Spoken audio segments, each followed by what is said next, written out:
Ulam ba or pulutan? Syempre, pwede namang both.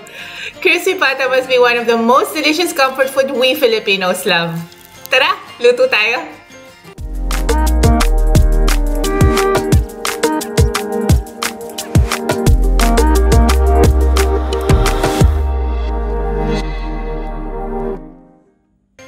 So, pag bibili tayo ng pata, kailangan nating i-consider yung size ng pot na available sa bahay natin.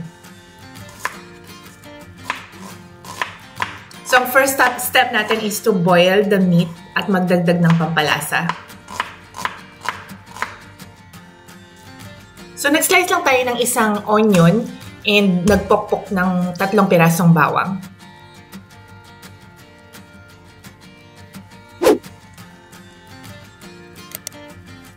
Ilalagay lang natin ito sa pot where the pata is. Magdagdag ng 3 pieces of laurel. 1 tablespoon of buong paminta. About 1 teaspoon of salt. At lulubog lang natin yung patang with water. Start na nating pakuluin ng pata. Pag kumulo na, tatanggalin lang natin yung foam on top. This will help na makontrol yung temperature ng tubig na pinapakuluan natin.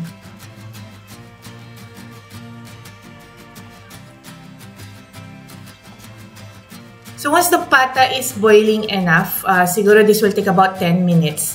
Isa-simmer na natin to for 1 hour in medium to low heat. So, ang step 2 natin is yung pag-dry or yung pagpapalamig din ng ating pata. Ilagay lang natin siya sa drying rack. This will stay for about an hour. I-air dry lang natin to. This will be enough para mapalutong na yung ating crispy pata. After 1 hour, rinub ko lang siya ng rock salt. This will absorb the extra moisture pa ng pata at pampadagdag pa rin ng lasa. I-leave lang natin ng 10 minutes hanggang ma-absorb yung asin.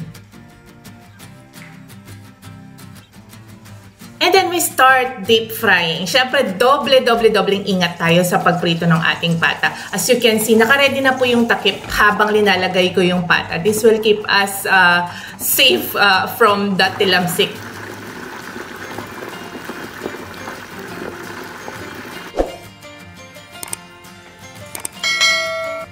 Ready na ang ating crispy pata after just about 20 minutes of frying. Papalamigin lang muna natin ito bago natin hiwain. There you go, our finished product. Crispy in the outside and juicy in the inside. Pwede na natin itong isaw-saw sa favorite nating atsara, sukat toyo, or mang tomas. Enjoy!